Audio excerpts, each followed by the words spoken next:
6 months ago, I felt like a malfunctioning machine. Every morning, before my eyes were even fully open, my hand was already reaching for my phone. I was scrolling before I was conscious. I thought I was relaxing, but actually, I was feeding an invisible addiction.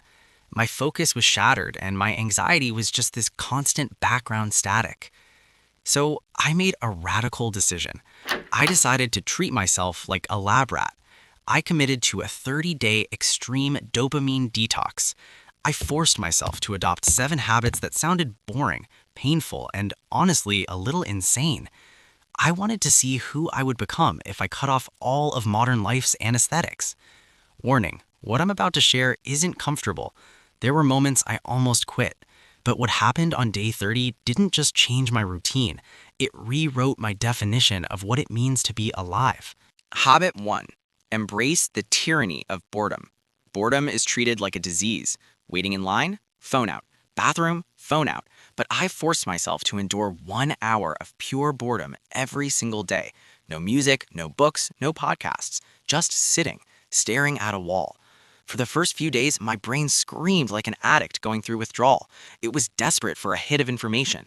The itch was unbearable. But by week 2, something weird happened. When the brain realizes no new stimulation is coming, it's forced to look inward. Ideas, suppressed emotions, and creative solutions I'd been drowning out with TikToks started to surface. I realized that true inspiration doesn't come from consuming, it comes from the quiet. I didn't just find peace, I reclaimed my ability to think. Habit 2. Cold shock therapy. I know, you've heard about cold showers, but this isn't about skincare or immunity. This is a negotiation with your brain. Every morning, staring at that cold handle, every cell in my body shouted, no, it's a primal fear.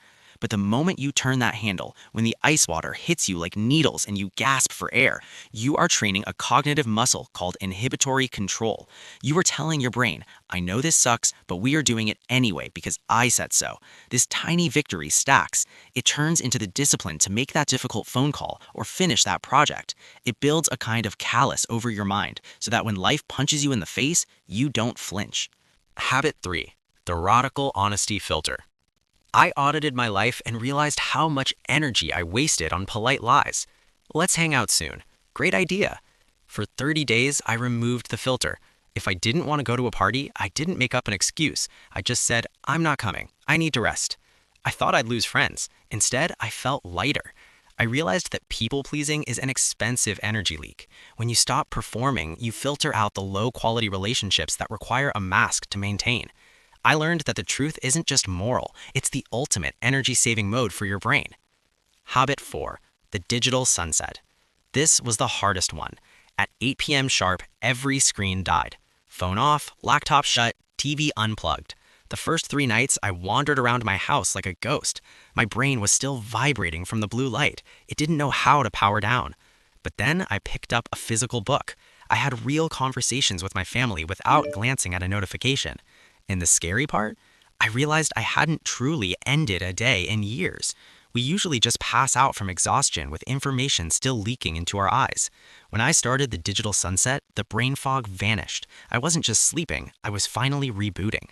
Habit 5. Fasted thinking. I used to think I needed a full breakfast to work. Turns out, digestion is a focus killer. It pulls blood from the brain to the gut. So I pushed my first meal to 11 a.m. and used the morning hours for my hardest work. In that state of mild hunger, my senses sharpened. I felt like a hunter, not a grazer. Evolution wired us to be most alert when we are empty, looking for food. I tapped into that survival instinct to hunt down my to-do list. I entered flow states in half the time. Stop treating food as entertainment and start treating it as fuel. Habit 6. The fear compass. I usually procrastinate on things that make me uncomfortable, but for 30 days, I had one rule. If a task makes me feel resistance or fear, that is the signal I must do it immediately. I used fear as a compass. Scared to record a video? Hit record now. Scared to look at the bank account? Log in now. This aggressive approach destroyed my procrastination because I realized procrastination is just the avoidance of emotional discomfort. When you run towards the monster, you realize it was just a paper tiger all along. Habit 7. Memento Mori. Death meditation. This sounds morbid, but stay with me. Every morning for 5 minutes, I closed my eyes and vividly imagined it was my last day on Earth. I imagined losing my health, my family, my opportunities, everything going to zero by sunset. This didn't make me sad, it gave me aggressive clarity. The road rage, the nasty comment online, the petty stress at work, it all instantly became irrelevant. When you look at life from the finish line, you see what actually matters. It gave me a calm urgency to stop wasting time on things that don't serve me. At the end of the 30 days, I didn't turn into a superhero, but I felt like I had performed a factory reset on my brain. I uninstalled the junk malware that was slowing me down. I wasn't a zombie reacting to notifications anymore. I was the captain of the ship again. Look, I don't expect you to start taking ice showers tomorrow, but I want to ask you one question, and I want you to answer it in the comments below. If you had to sacrifice just one source of cheap pleasure to gain back control of your life, what would you give up? Is it TikTok? Is it sugar? Is it toxic gossip? Write it down. Commit to it. Because remember, no one is coming to save you. There is no magic pill. There is only the choice to stop being numb and start being alive.